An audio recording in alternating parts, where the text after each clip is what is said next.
This is the story of a king who swore to find a murderer, only to discover that he had been hunting himself all along. Sophocles' Oedipus Rex begins in crisis. The city of Thebes is dying. A terrible plague has fallen over the land. Crops are failing, women are losing their children, and death spreads through the streets. The people gather before their king, Oedipus, begging for help. And Oedipus is not just any ruler. He is the man who once saved Thebes by solving the riddle of the Sphinx. He is famous for his intelligence, his courage, and his ability to overcome impossible problems. So when the people cry out in fear, he does not shrink from them. He promises action. Already, he says, he has sent Creon to consult the oracle of Apollo. He will not stand by while his city suffers. He will find the cause of this plague and destroy it. That is what makes the opening of Oedipus Rex so powerful. Oedipus enters as a savior. He is confident, admired, and determined to do what a good king should do. But from the very beginning, Sophocles plants the seed of tragedy. Oedipus believes this is a mystery he can solve.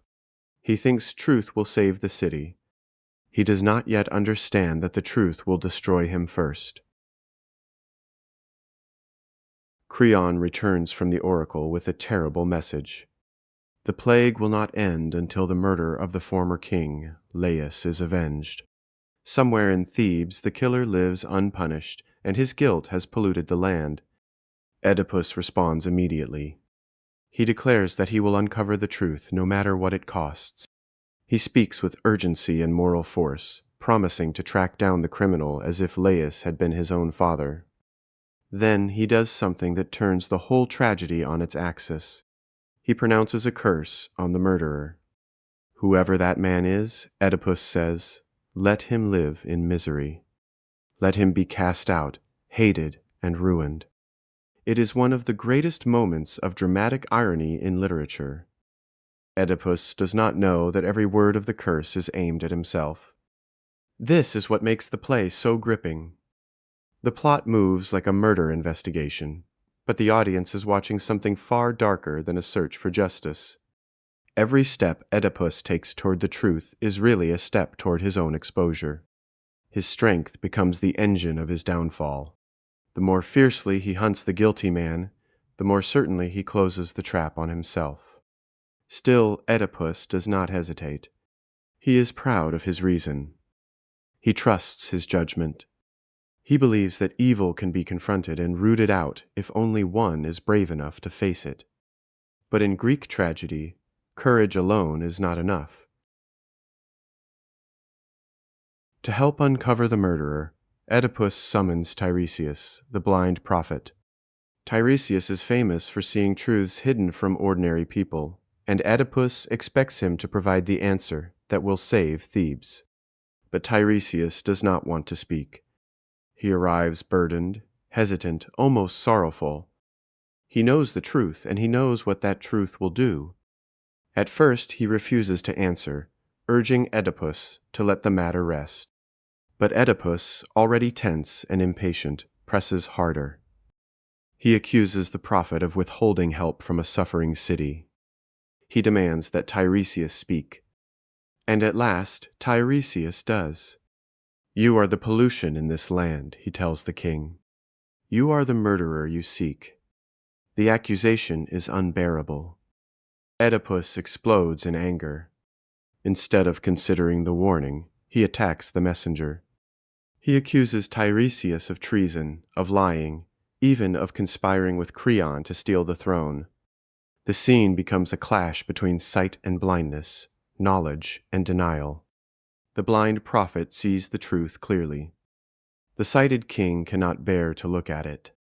This moment reveals one of Oedipus's greatest flaws, his pride. He is brilliant, but he is also quick-tempered, suspicious, and certain of his own rightness. When truth wounds his self-image, he rejects it. He would rather believe in conspiracy than in his own guilt.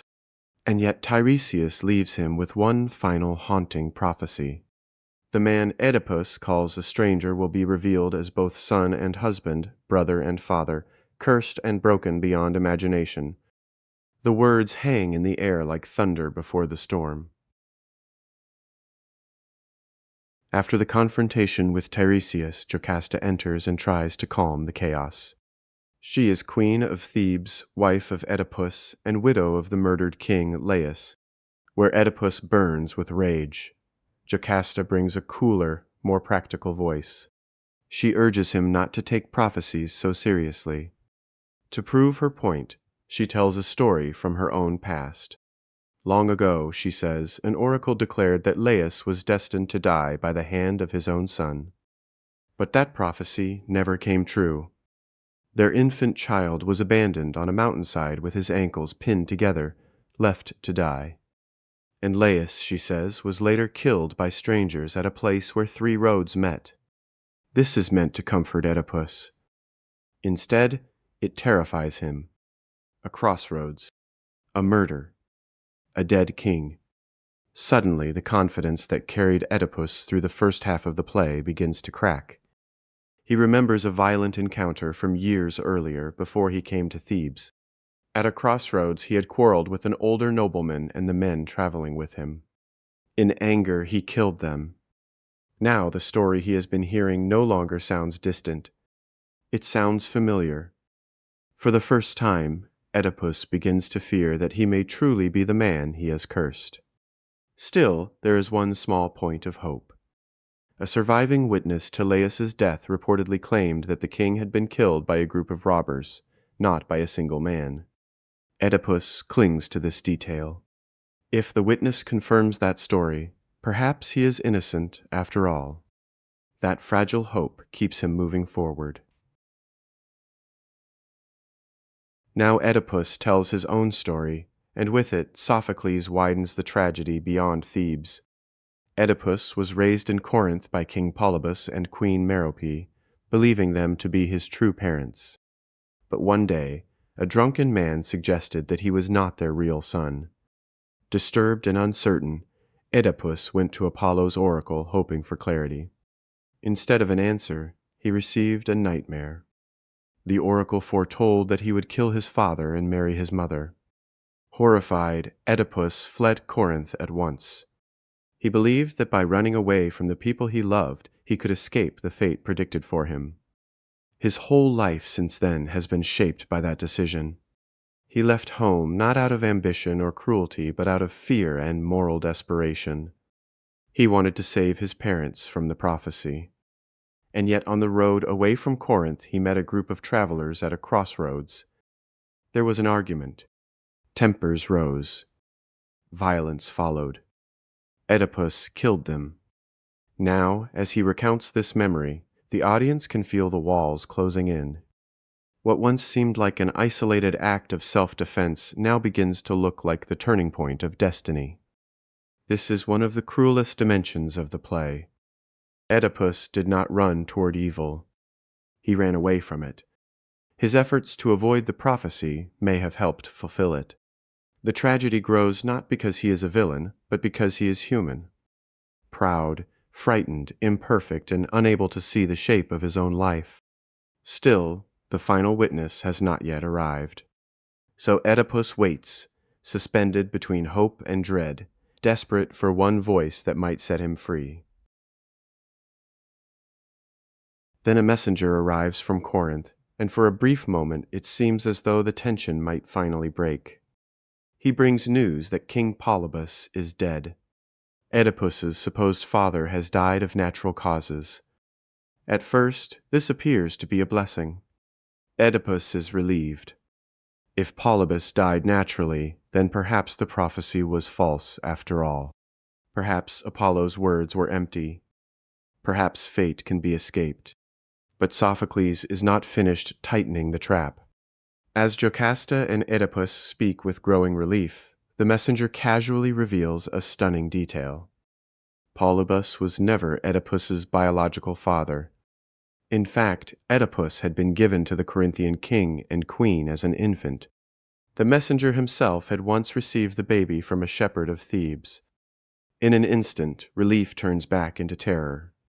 Now the question is no longer whether Oedipus killed Polybus. It is who Oedipus really is. Jocasta begins to understand the truth before Oedipus does.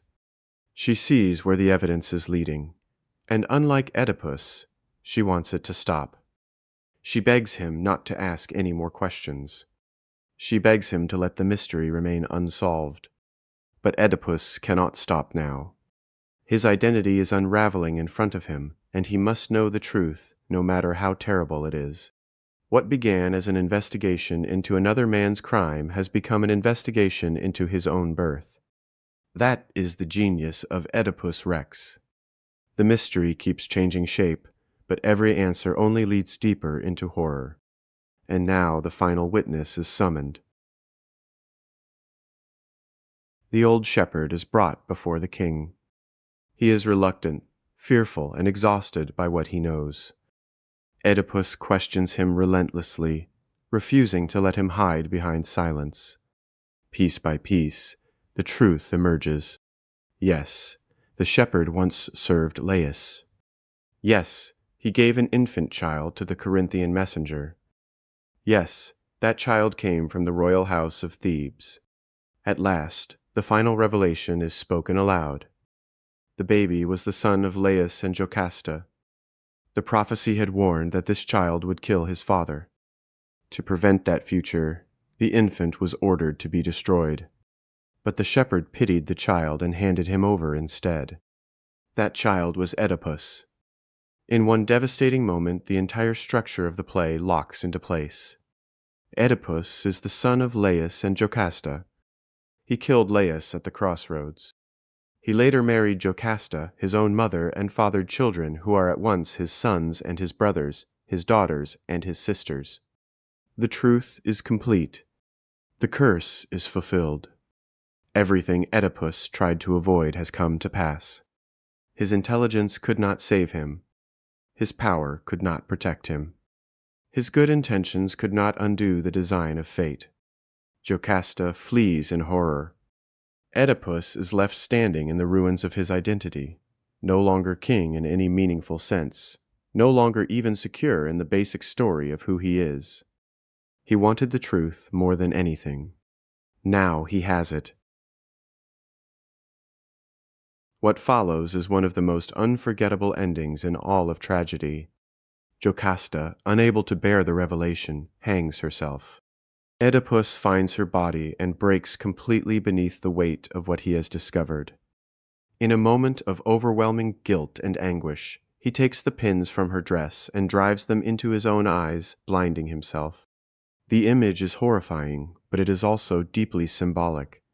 Throughout the play, Oedipus could physically see, yet he was blind to the truth. Tiresias was physically blind, yet saw everything clearly. Now Oedipus, at last understanding reality, enters literal darkness. He can no longer look at the world he has ruined. Blinded and broken, Oedipus begs to be cast out of Thebes. The proud king who began the play as a savior ends it as an exile, polluted, grieving, and stripped of everything that gave his life meaning. His fall is total. He loses his crown, his family, his identity, and even his sight. But this ending is not just about punishment. It is about recognition. Oedipus has become a tragic hero in the fullest sense. A great man brought low not by simple wickedness, but by a terrible mixture of fate, character, and human limitation. That is why Oedipus Rex has endured for centuries. It is not merely the story of a shocking revelation. It is the story of how truth can be unbearable, how pride can blind us, and how human beings can be caught in forces far larger than themselves. In the end, Oedipus Rex remains one of the defining works of Western drama because it turns a myth into something intensely human. Beneath the prophecy, the plague, and the royal scandal lies a question that still disturbs audiences today. How much of our lives do we truly control? Oedipus is not a cardboard symbol. He is courageous, intelligent, and committed to justice. He genuinely wants to save his city, He genuinely wants to do what is right. But he is also proud, impatient, and convinced that truth is something he can master. In that sense, his tragedy is not distant from us at all. His downfall comes from the collision between human will and a reality too vast to command. The play also leaves students and readers with several unforgettable themes. Fate and free will are locked in tension from beginning to end. Blindness and sight become symbols for knowledge and denial. Pride drives Oedipus to reject the warnings that might have prepared him for the truth. And the search for truth itself becomes double-edged, necessary, noble, and catastrophic. Sophocles does not give us an easy moral. Instead, he gives us a warning. Human greatness is real, but it is fragile. Wisdom is valuable, but it often comes through suffering. And no life should be called fully blessed until it is complete. That is why the story still matters. Oedipus Rex is more than the fall of a king. It is the story of a man who spent his life trying to outrun fate, only to discover that he had been running straight into it.